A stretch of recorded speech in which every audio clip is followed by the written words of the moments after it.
of good stuff on these days. I know, that's why I just don't watch anything at all. Just is all junk. It's one of my favorite fucking movies. Apocalypse Now. I've still never seen it. Dude, it's a classic. So? Classic. I haven't seen a lot of classics. And arguably probably one of the best fucking Vietnam War movies ever. So here we are on Super Bowl Sunday. Yes, Super Bowl Sunday. I'm wearing my St. Louis Broncos jersey. But you already advised me that you couldn't care less about sports. Yeah, but what I could do is give you a really polarizing prediction. Okay, I want to hear it. First of all, you got to tell me who's in the Super Bowl because I know that. Wait, it's the Chiefs and the Eagles. It's the Kansas City Broncos and the Philadelphia Broncos. Okay, yeah, And exactly. the Kansas City Broncos are going to get 34 points. 34 points. 34 points. Okay. And the Eagles are going to get 37. Okay. I thought it was the Red Sox and the Bruins. My mistake. No, it's not the Orioles and the Buccaneers. Wow. Yeah, I'm one of those people where fair weather. I couldn't unless there's like a World Series. Unless there's a party going on at your house, I don't give a shit. Yeah, and I don't think there's anything particularly wrong with that. It might have been a thing growing up, but I just never really had an enjoyment in following sports. I much prefer playing them. Well, what did you play? Did you wrestle? I was on the wrestling team for the last 2 years of high school, but like when it came to pick up stuff around the neighborhood and whatnot, Mm-hmm. I'd rather just do a pickup game of baseball than try to watch baseball. I don't think there was a push from my parents. I mean, Danny and I did everything. We did intramural soccer. Yeah. We did Little League baseball. But then before we came to, I was big into rowing for the Norwalk River Rowing Association. I did that consistently for many, many years. And I really enjoyed that, and I was hoping that could maybe even take me. We were even discussing the possibility of maybe even taking that into scholarship for college. Right. Because it's a big thing, especially for Ivy League colleges, the rowing side of things. Yeah. You know. Well, I don't know what really is college sports anymore because I don't know how many years before my freshman year. It had been very recently though that my college added a hockey team. Mm-hmm. And there were people in like their 30s showing up to play college hockey. Really? Yeah, coming in as freshmen to play college hockey. Wow. Is it your school is a division? Is it a division? It's a Division III school. So Division III school. None of it's really impressive. Like sport. our football field had actually less seating than my high school football field. But eventually colleges, as they get more students, they start pouring a lot more money into it, you know? No, it has everything to do with what division you're in. Because I cannot remember. I think Fairfield University was Division I for some things. I think Sacred Heart is Division I. That's in Fairfield. And then obviously UConn, they got the basketball. Yeah, I don't think the that's the basketball's thing. making money anymore. Why? I don't think UConn's making any money on it anymore. It seems like their stadium's falling into disrepair. At least that's what I keep reading on the internet. Oh, they have so many benefactors and such a huge student population. They can afford to put a lot of money. Students go for free. To UConn? Students and staff go to the basketball games for free. No, I know about that, but part of tuition pays for it as well. Well, WestCon has been running a deficit for 10 years. With their Division II? I think they're a Division II school, but that just goes to show, just because you have a lot of students doesn't mean you actually don't have a spending problem. Plus, you gotta remember they for student athletes that they bring in, especially like really good freshmen that are coming right out of high school. Sometimes those scholarships they amount to a completely free ride. Well, for it 4 is years. illegal to give scholarships for sports, but you can give scholarships for other things. So one of the things that I was told that is kind of shocking to me is that if you get a full scholarship for a sport, if you decide that you don't want to do that sport anymore, that scholarship still stands. Probably for the year or for the semester. I think so. That's pretty crazy, right? I mean, you could get a scholarship into a top school for basketball or hockey, and then if you decide that it's not for you anymore, you get it. It's paid for. for the semester or for the year, but that's not that long. And then you'll end No. up at a school where it's probably $50,000 or more to go. But still, it's a little bit is better than nothing, and I would any little bit helps, especially with the prices of college nowadays. Yeah, Because what was your annual for almost 50, but I didn't have to pay 50. Kings is 50? It's like 48, 47. See, that's so crazy to me. But that's not the highest in the country. I think Chicago is like 67,000 For a year. Yeah. It blows my mind. Right, and a lot of it's not worth it for people. Not just because the education's not worth it, but because they're also not focused when they're there. So they're wasting time. We always seem to steer these towards always inevitably ends up at education. Yeah, right. It just Didn't take us very long this time. Well, no, but it's just that debate about whether you need higher education or college education to be successful. Well, maybe successful, but also raising your status and your position in a society. Yeah. And I But still I also- may be of the camp that it is the case. I've got a now evolved perspective of it, and I see it similar to how young children see social media. Mhm. There's a fear of missing out. So a lot of people who don't go to college think that they're missing out on some real advantage in life. And I'm sure there was a time, even recently, that may have been true. Mhm. But if you're speaking strictly financially, a regular person can set themselves up for life without going to college. Sure. Very easily, such as Yeah. doing like a dividend stock or indexes and maybe even playing around with Yeah. CDs at the bank in your free time. You can learn As- so much about that stuff online. Online. Yeah. People, With trading and, one of my, you know. so me and another guy started the same day at this dealership. And Oh, that's right. before, So you just got this job. yeah, before he was there, Yeah. he was a concierge at an apartment building, Mhm.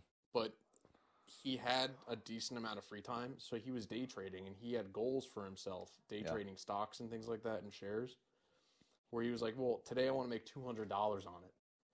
Tomorrow, with that $200 profit, I want to make 400. Mhm. And for a while, he was probably pulling in a few thousand a week from Extra. day trading, extra from day trading. Yeah, I mean, but And that just takes a little free time to pay attention to. sure, and that's just maximizing your time throughout the course of the Yeah. day. We don't realize how much time we waste on stupid things. Right. If you turn that towards something that's And you don't need to be educated to do that. no. In fact, You have to just be motivated. yeah. I mean, That's with half the battle. the advent of things, Robinhood is not a thing anymore. I don't think Robinhood is a thing anymore, especially I after that hope whole not. GameStop, Yeah. GameStop thing. They Some ended up people, they can't collapsing. trade, But yeah. trading stocks now is not something that it requires you to get higher education anymore. You just can You learn. just do it. The applications Set up a make Charles it really Schwab account and go ahead. buy this much stock at this time. However, The research, is the a, background research side, that's on you though. there is a noob filter to it, to day trading, which is Which you have is? to have trading about 25,000 a day for you to trade completely freely. If you're under 25,000 a day $25,000. in active trades a day, Okay. then you actually get constrained in time on how long you can trade throughout the day, and it's usually like from 9 in the morning to like 5 o'clock or something like Yeah, that. but I guess for the average Joe, I mean, they're not. But The other if- thing is access, and that's Yeah. something that I learned about is that access to certain data and projections and graphs. For example, there's this thing called the Bloomberg terminal, which is a minimum of $30,000 to get. Bloomberg. It's a terminal that gives you live streaming on what's going on Wall Street, like accurate, very very accurate. A lot of these hedge funds and people, these other investment banks, they utilize these terminals to make their decisions on how they're going to invest money, whether they're going to put money into stocks or Yeah. put money aside. Average people can't afford that, so they have to base a lot of their information, when they're doing trading, on data that's probably either slightly old or maybe not up to date or something like Mhm. that. So that shocked me that it's a $30,000 minimum just for one terminal. That's expensive. Yeah.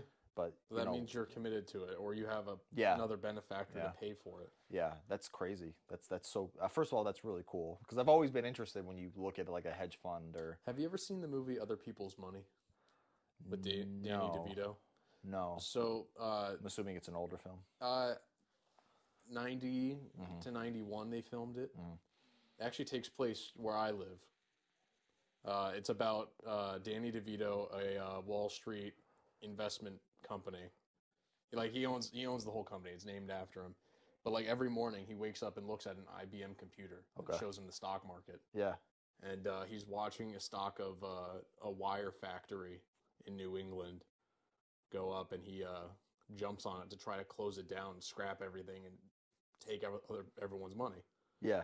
So having access to a terminal like that, having access to live feed of the stocks used to be extremely important and pretty much the deciding factor on who gets ahead. Sure.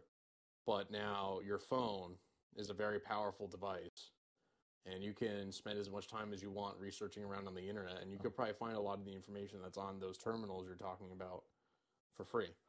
Yeah, I wouldn't know where to look, but once you do it for a while, you will have an idea of where to look, and you will find places where they'll encourage you to look somewhere to find that information. So, but even with the advent of AI, right now it's who can be faster.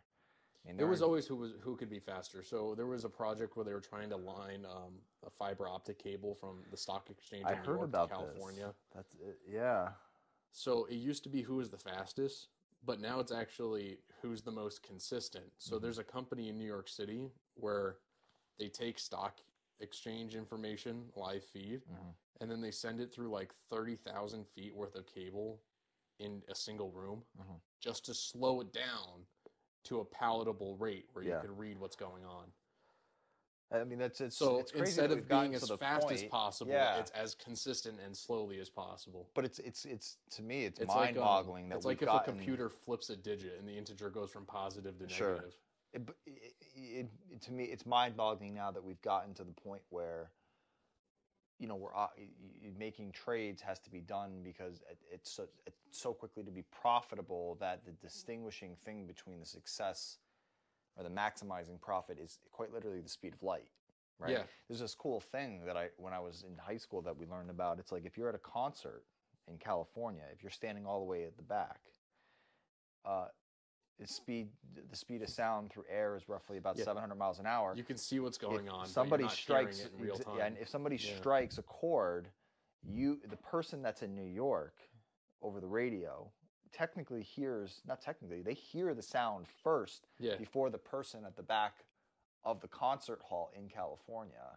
And so now that, you know, trades are happening so quickly, I don't know if this is true, but I had heard that it's actually it's beneficial to be closer to Wall Street.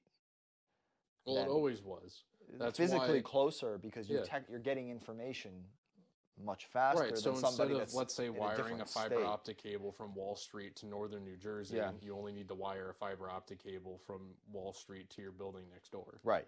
And so people will jockey to be closer. I don't know, you know, to what extent this is true. Well, this is why I mentioned the company that slows down the stock exchange by sending it through a ton of cable. Right. So it allows everyone who's involved with them to be on a level playing field of the information they're getting out of Wall Street. The flip side to trading that I find particularly interesting is shorting. Shorting is a really interesting market. It's a financial mechanism that you certain keep the people price use low by either selling or buying in a high volume. And this was the whole GameStop thing. Is that part of the reason that the GameStop phenomena happened was because average people realized that hedge funds were taking short positions on GameStop, which is effectively hedging that a company is going to fail. And it was sort of like a screw you to these hedge funds, because if you take out a short position, let's say you put in $100 into a stock, you really can only lose $100, right? But a stock can keep going down and down and down and down and down. If you take out a short position and the stock goes up, theoretically the stock can go up forever. You can lose an infinite amount of money if it goes up forever and ever and ever, theoretically. And so the losses that you can incur from a short position can be substantially more devastating than if you buy a stock and it loses value. So these hedge funds, I think a few had to shut their doors. Hopefully. Because average people through Robinhood were jamming the price up artificially, and then other people like big investors were getting on board with this, with dumping money into GameStop to artificially place it. And the fact of the matter is that the foundation of GameStop really hadn't changed much. They weren't producing anything new. They weren't opening new storefronts. They didn't have really a huge online presence like Steam or anything like that. So the thing is, Steam is essentially a monopoly. Is it? There's websites like G2A or GOG where you can get good deals on a lot of older games. And sometimes that's really the only places you can get those games. But Steam for, the mass market is so user-friendly and so secure. I've used it before. Yeah. There's very little reason for someone to not get Steam if they buy a computer for the reasons of gaming. It's a smart idea, right? Just game streaming seems to be the way that things are going. And Steam has offered game streaming for a while. They've been trying to get into the market by having these I think their first attempt were these Alienware, basically gaming consoles you'd set up in your living room and play with a Steam controller. Okay. Anywhere you wanted. And then they'll now stream from your PC to your phone, for example. So traditional consoles are really not something that they're becoming obsolete, right? Like Xbox, having an Xbox console. Xbox and PlayStation came out with consoles recently. But the days of getting a physical disc, putting it into your so the console, PlayStation 5 has an option for no disc drive, which I don't understand. I don't know why you would. Well, actually, at least if you have the disc, you could put that into any console, and that console will have to download the game, because only less than 15% of the game will actually be on the disc. The rest of it you have to download. Yeah. But at least you could put it in another console and get to playing another game. Sure. But if you only have downloads, there are circumstances where you can get screwed and lose all of it. Yeah, I guess so. No, not I guess so. That is the way that it is. There will be a circumstance, if you're not careful enough, where you could just lose everything. But you don't think that at least gaming consoles now will ever shift away from having physical discs to being just streaming through? Is that with the physical discs, if the internet disappears, you can't download the rest of the game to play it. So the internet has to exist. Yeah. So things like the Xbox 360 and the PlayStation 3, you'll always be able to play those games because it doesn't download the game; it just plays it off the disc. Yeah, growing up, it was a big deal to go to. Yeah, you put it in and play. There wasn't. Hey, let's go to my friend's house and play Gears of War 2. Right, we don't have to worry about it. I'll just bring the disc with me. Go over. We can play. My whatever progress I made won't be there, but we could still play the game. Yeah. And I'm coming from the place where, when I was in middle school, the big game that came out was Halo on Xbox. In fact, I bought the Xbox. My parents bought the Xbox for me because I was in 6th or 7th grade. It's the Xbox OG, by the way. The OG, right? Because there is an Xbox One that it looked like a physical X and stuff like that. Yeah, I didn't know.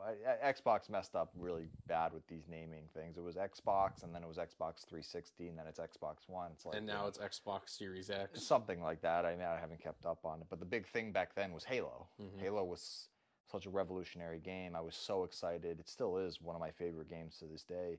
But then when the multiplayer features kind of came out on the first Halo, what you had to do to play with other people was physically have them bring Xboxes over. Yeah, LAN parties. And down here in my house, we used to have LAN parties, right? Local access network parties where you'd have 4 television screens, 4 Xboxes. They'd all be split up on the screen, and that's how you played. And so the transition from that to being able to play online, it's just come so far in 20 years. Yep. It's incredible. And now Halo isn't even exclusive to the Xbox anymore. You can play it on a PC now. That's right. Actually, I got a chance to do that because my brother taught me how to do it through. I have a Surface Pro, so it's a Microsoft product, and so you can actually, and it works pretty well. The prerequisite is that you have to have fast internet. Yeah. If you don't, it makes it a lot more difficult. But I was able to play the original Halo. They spruced it up, obviously, so that it looked a little bit better. But the Master Chief Collection, right? Yeah, that's right. And but still to this day, one of my absolute favorite games, and I have a soft spot for the Master Chief and all this. Did you have a favorite game? I played Call of Duty for a while, but there were other games that I just I liked playing locally with someone in the room, but I didn't always have the opportunity. One of them is Battlefront 2. I didn't really get into those. Battlefront 2, I think, might be my favorite game. I definitely put enough time into it where anytime I pick up the controller, uh, I'm pretty much the best person in the room unless the other person is also just as committed as I am. Would you say that you're really good at those games? I'm ridiculously good at Battlefront 2. I didn't pick up those games to play the multiplayer. I picked up those games I just played for the locally. campaign. I played locally.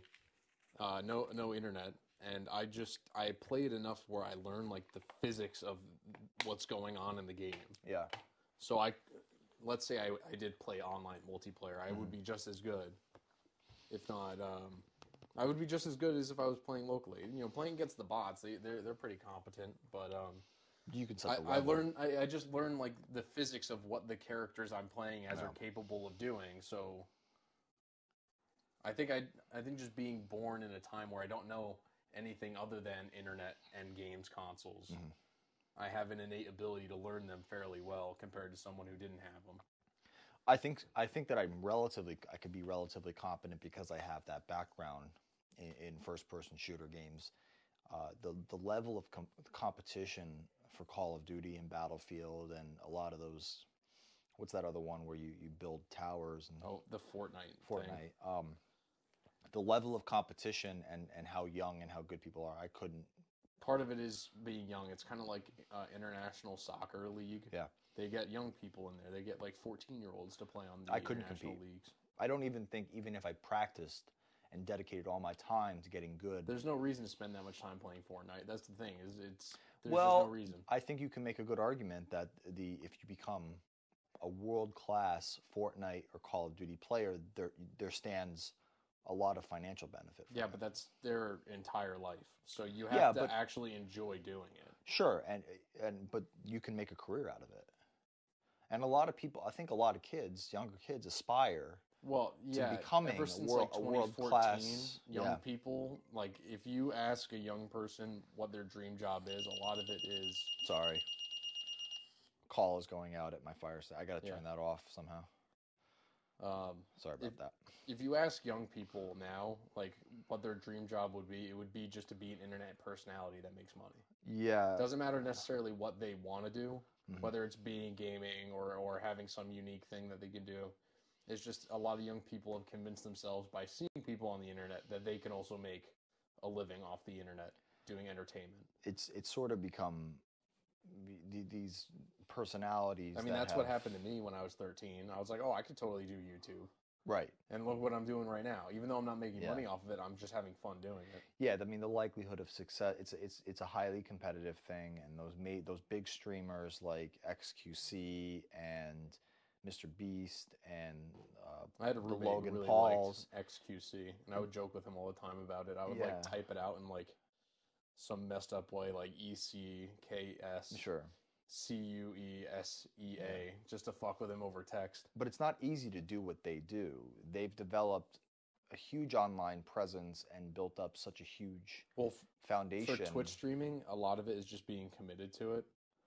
Like, just committed to putting in time every day to But do even it. commitment doesn't guarantee success. You name recognition, the content that you're putting out, data analysis. Those are all. It's you have to be a very savvy business person. They have these and marketing multimedia conglomerates that they end up partnering with. Right. A lot of big YouTubers will partner with like a company called like Maker Studio, for example, or there's Machinima. So it's usually you build up an audience of your own to a point, and then a conglomerate might reach out to you to develop you further or add you to a team. What gets what is it that drives you to want to sit down and get hooked on a particular YouTuber? What do you think are factors that play into the popularity of a particular YouTuber so that there's repeat views and all of that?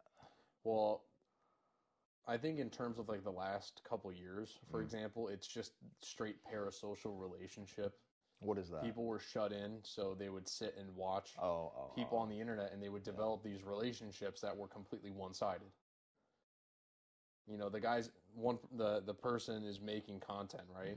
But the person who's watching it feels as if they're a friend. Now, parasocial relationships were a thing before the pandemic. It's just that now it's so accentuated and obvious because so many people are engaged with it. A lot of people who weren't internet savvy or internet addicted are now. Yeah. I'm sure you could think of somebody that before the pandemic was not nearly as involved in social media or just watching content or streaming things Right. as they were before. I'm sure I could. Yeah. Yeah. I probably am guilty of that myself. Right. Like having spent more time looking at content, but I also look at content that's really relevant to me. Right. Which the relevant content to me is science-based stuff, medicine-based stuff, and you can find content on the internet that's very specific to what you like. And there's so much out there. It's almost daunting a little bit when it comes to trying to find stuff, because you type in gardening and there are thousands of people that podcast or put content on the internet for gardening. But yeah, so I don't know where we end up fitting in and all of that is going to be kind of an interesting ride. We'll have to see. Well, I'm just hoping like 7-8 years down the line, maybe one day I'll just see that I was monetized on YouTube. Yeah. You know? Oh. Our original thing with this, I think that was a really good way to approach it, which is that maybe don't initially attack it from, I want to be as popular and widespread and financial. No, I just want to sit in front of the camera, man. Let's just see what we can create. Yeah. And if people like it, they like it. And if people don't like it, you know what? At the end of the day, at least you got to do something fun. Right. And so attacking it from the perspective of we got to be popular really quick. We got to be viral. We got to have hundreds of thousands of viewers and likes and stuff like that. Maybe that's not the best way to approach it. No, I just want to have fun and sit in front of a camera. Yeah, yeah. That's really all it is. Yeah. Because, like, being a YouTuber is probably one of the weirdest things a human being can engage themselves with. So yeah, so I mean, it's just so strange. It is the entire prospect of it. And I felt a little bit angry at YouTubers and stuff like that, especially really successful young people who were making millions and millions of dollars. My first reaction was, you don't produce anything. Like, you don't contribute anything significant to the market. It's not your value compared to somebody that is out there making chips. Yeah. Or making pencils or anything for. And it's always so funny. We always use pencils as a metric for for economics. There's so many examples out there. And so I'd find myself kind of incredulous, because it'd be like, well, why is a 14-year-old that's putting out useless content that just entertains people, why is that worth millions and millions of dollars?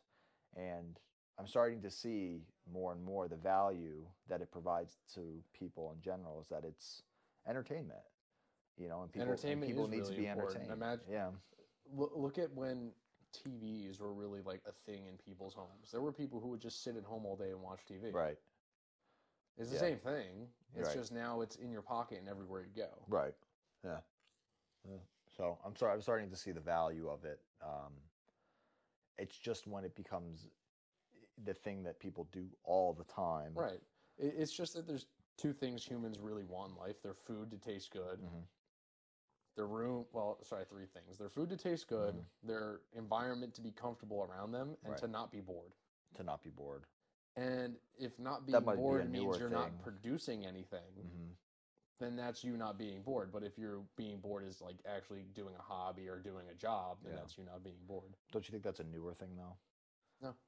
I mean, people, especially before the advent of social media and the internet. No, people are always looking for things to do to not be bored. But at one point, there were things that made people had to be more active in order to do. Yeah. If you. But now you don't have to go anywhere to do it. I know, and I'm thinking maybe that might not be such a good thing. No, it's not. That's why during the pandemic, a lot of people were got unhealthy because they weren't doing anything, not because they were putting themselves at risk of getting sick from COVID if they went out. It's that they were just sitting at home not doing anything, so their bodies were deteriorating. Yeah, that wasn't me. Yeah, I have a job where I was always someone who went outside, whether I was when I was younger and during the pandemic. I always found a reason to go outside. So we're at an age where we can compare and contrast our childhoods to what childhood is now. Well, I look at my younger cousins, right? They're both under 10 years old right now, and They unfortunately don't live in like the kind of neighborhood I live in, where there's enough open space close to my house or forested space close to my house where I can go out and disappear and do what I want. Right. They're in a pretty reasonably tight together suburban neighborhood. So if they're not at school and they're not at some or Boy Scouts or some sporting event, they're at home. And they're at home a lot. They so are. what do you do when you're at home? Now you don't watch crack a TV, book anymore, and you don't play video games, No. you watch YouTube, and if they're lucky, they might play with some Legos if that inclines them. But that's probably not going to be more entertaining than them putting on the VR headset and playing a Counter-Strike clone. It just it was different for me, and it probably different. You're at the age where it was different for you too. It was. No, I remember my GI Joes. You were home, and my Legos, If you were going outside, we had stuff with to the Nerf play guns. with. Yeah, or you lived in an area where you can go and play with the neighborhood kids, or it was a fun thing. I was the one who would get all the other neighborhood kids out, so I was lucky enough. Yeah. No, to I be always in a neighborhood where I nearly always every joined. house had kids. Yeah. I was lucky enough too, where the neighborhood that I grew up in, you just go outside and kids were doing something. Yeah. And you just jumped on with that, and that I think that's eroded a little bit. That's maybe depending on where you are, that's probably not as present because it's much easier now to come home from school and stay home, yeah. right? Because you can entertain yourself for hours by going down a YouTube rabbit hole or playing video games online, and it's addicting. Video games are totally addicting. I can find myself easily running down a YouTube rabbit hole, and there 2 hours have gone. It's the algorithm, bro. Yeah. It's but so look funny. at TikTok. TikTok's 1,000 times worse. I don't use TikTok. I don't know. The appeal is that there are some people who don't have the drive or the attention span to watch like longer videos, for example. Not that short videos don't exist on YouTube. Yeah. It's just that there's something like particularly cathartic about watching a ton of short form video. Yeah. There's just something about short form video like that. But Facebook has broken into that as well. They have the Reel. Reels. YouTube has Shorts, which that's really deadly to me because the content is very relevant to me. And if I get on it, I can be scrolling video to video to video. And by the time the 2 hours have passed, I've probably looked at like 40, 50, 60 videos on stuff that's relevant to me. If I accidentally stay too long on a video, because I'm not watching or paying attention on a video that has something to do with something I'm not interested in, it's so interesting how the next sets of reels are those things. Well, look at TikTok. So like, back when I was using Instagram, I did follow a couple people who would curate content for me from TikTok, and that content would exclusively be like the strangest people doing very strange things. Yeah, and they I've would seen comment stuff like about that. how their For You page on TikTok has now become exclusively extremely strange people doing strange things. TikTok in its algorithm knows what those people want without them having to follow any accounts. There are a few people that I know that do that. Yeah. They're people that have physical disabilities or they look very unique and they're putting out content that's of them doing very strange stuff. Yeah, but they somehow get a ton of views, so it justifies them doing Why it. do you think that is? Because, well, people, why did there used to be the traveling circus and freak show, right?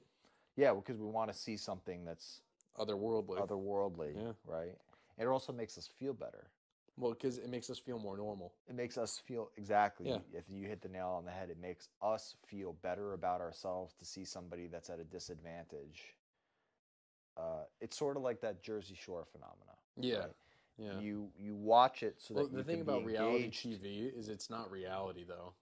With Jersey Shore, they did want all that drama and whatnot. Then they got the Kardashians, and then and then they're like, okay, well, people don't have to be arguing all the time. All right, HGTV Homes. Yeah. We'll find stuff that's very easy to either find to do or to script easily, and then film it as if it's reality. You can safely it's so engaging. You can safely experience something in part and also simultaneously be at a distance from it. Yeah. It's living vicariously through right, the TV. right. And so Same that the thing same appeal with horror films and stuff like that is that. And the Learning Channel with the Yeah. strange people they get on there. Yeah, I can Did you know the engage Learning in Channel this. was created by NASA? No, I didn't. Originally, it was created by NASA to genuinely be educational, and then it got bought and sold by a couple different companies, and now Bastardized. And now they produce what they produce now. you know, in addition to there being content on the internet that's intellectually useless and just serves entertainment value, there's this other side to it that there is so much good out there that you can find that is highly educational and high yield. A good example is I'm in physics right now, and there are some topics in physics that are Stephen Mold. That's a YouTuber who does a lot of physics videos. stuff. Yeah. Well, if I go to a class and I'm having a particularly difficult time with a subject that we're discussing, because class is only 2 hours long, you burn through a lot of material. Where the first place that I go is not the textbook. The first place that I go for a particular problem that I'm struggling with is YouTube videos. Because you're just looking to have someone be explaining it to you rather than you maybe in a different have way too. Text that you need to just burn Yeah, through. yeah. And also, there are, especially with Khan Academy, and I love Khan Academy, the educators on those channels, they really break things down into a very simple way of explaining it. And then they do problems to help you apply what it is that you've learned. Back when Khan Academy was like less than a year old, Google invested like $1 million into them. They did this thing where they invested like $1 million into 5 different companies that they thought were going to change the world, and I think Khan Academy has. They've expanded. Yeah. They have their own MCAT series now, where you can go subject by subject, and they run you through MCAT related questions and concepts. Wow, and it's free. Yeah. It's instead of having to go to a classroom to do content review and then go take this type of medical standardized test, you can self-structure a learning module and go through it, taking notes and writing down the questions and doing them out. What a great tool, and not just for the MCATs, for nursing, for business, for finance, for math. I think that really augments learning in a very positive way, in a really, really positive way. Even for what I do with like pharmacology, anatomy and physiology, emergency medicine, I can go for paramedic related stuff on there if I want to refresh on pediatric algorithms or how to administer vasopressors, or just learn about basic things that I'm rusty on. That's a great resource. It's a great resource because it's instantaneous. I don't have to go to maybe a CME to re-up on those kind of things. It's just there for me, and that really, I think, makes me a better provider, and a lot of my colleagues better providers, because they can just go right to that. It's really, really great. And even for you, like, you're breaking into sales right now. Yeah, so there's a YouTuber named Andy Elliott, and he's a really like high energy guy. Yeah. But he runs you through like, how do you overcome objections from a customer?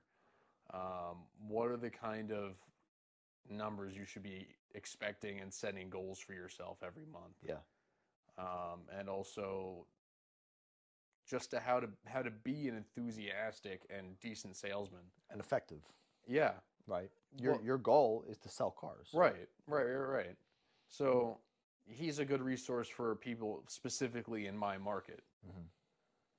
But like, I do use YouTube for a lot of entertainment. I watch my gaming content on there, and then I also get some of my world news on there. Do you have favorite YouTubers that put out gaming content, or is it just whatever you can find that day that's relevant to you? So like, I primarily play a strategy game now.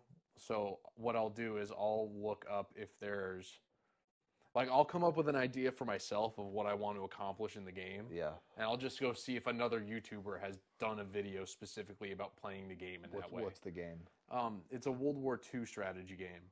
So like, let's say I wanted to make ballistic missiles a viable strategy, which in the reality of World War II, it was a technology that was just a little too early. Okay. but I have the ability to research and try to implement it in my war effort. Yeah. So what I'll do is I'll go and find like statistical breakdowns of production cost, construction time, and the abilities of the missiles in the game Yeah. to see if it's a viable strategy. Or do you go to war with other nations? yeah, you or- play as nation states. Uh, So you'll play as the tied into the reality of World War II? Is it more fantasy? you can play historically and non-historically. So if Okay. you want to be a Germany that has a civil war in 1936 and reforms the German Empire, you can do that. If you want to play as like Romania and backstab Germany and join the Soviet Union, you can do that. And there are other live players. It's not just on your own. You can play multiplayer too. What do you prefer? I mainly play single player just because I can play on my own time. Yeah. When you play multiplayer, you really do end up like scheduling like a job with people. It's like, okay, so we're making an appointment at 2:30 at this time for everyone to show up Right. and synchronize our computers. So it's really not cool. What's the name of it? Hearts of Iron. Hearts of Iron. Is it Yeah. a new game? No, it's almost 20 years old now. I played the 4th iteration of the game. That's from 2016. Yeah. And they're still releasing content updates for it. Oh, that's really neat. Yeah. And I'm sure that there's a plethora of those type of strategy war games. So there's out there. one company that makes these games called Paradox, and they've Okay. kind of cornered the market of what they call a 4X strategy game, which like it's supposed to be like close to simulation, but in a mildly disconnected manner from like individuals. But they also have games where it is connected to individuals entirely. So Hearts of Iron 4, for example, you're playing as the nation state. You're playing as like you're controlling the entirety of production, division templates, Yeah. and where troops are going, and navies and air force. But then there's also Crusader Kings, where you actually play as an individual in an interconnected world, competing with all the other individuals in that world. I don't mean players, I mean like AI controlled people. So you'll play as the chieftain of Wales or a sub-kingdom of Wales, and you'll be competing with the other sub-kingdoms of Wales, but also there might be someone who's a county duke in France who might have interest in your nation. And it's an AI that they're all making these decisions. Wow. And you have dynasties they have to manage, like marriages and heirs to your throne and all that. So you're sounds playing. complex. It sounds like It's not complex. something you can just pick up and it's intuitive.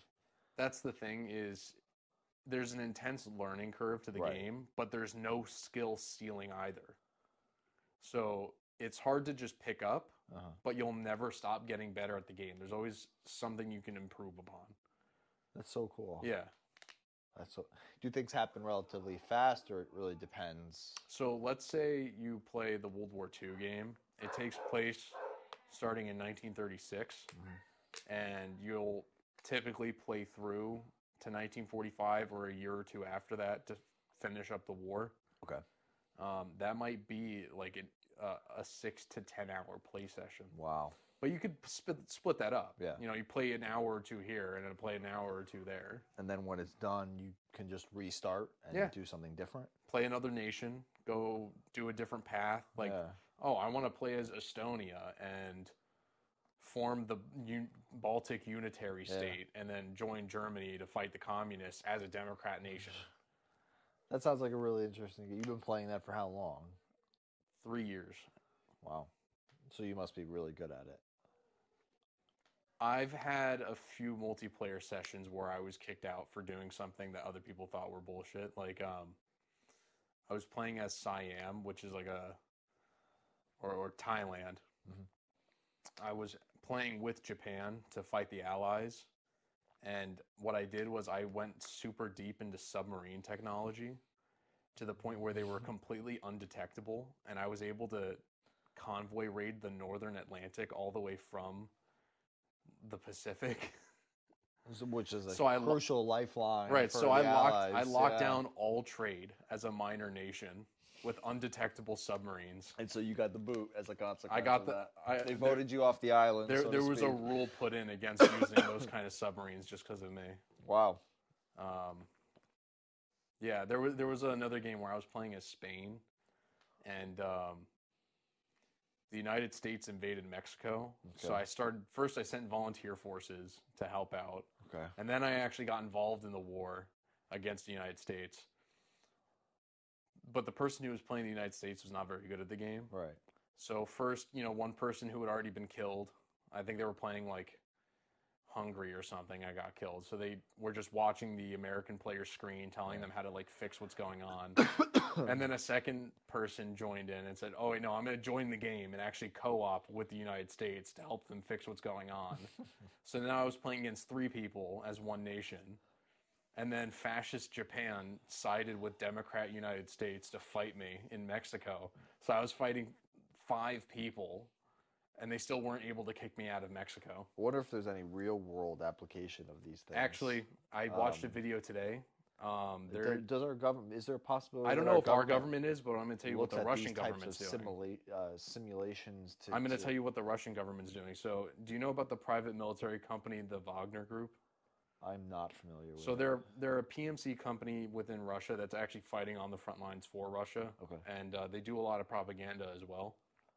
They have young men who are politically connected playing Hearts of Iron 4 on live streams within Russia, and then talking shop and strategy with military officers who are running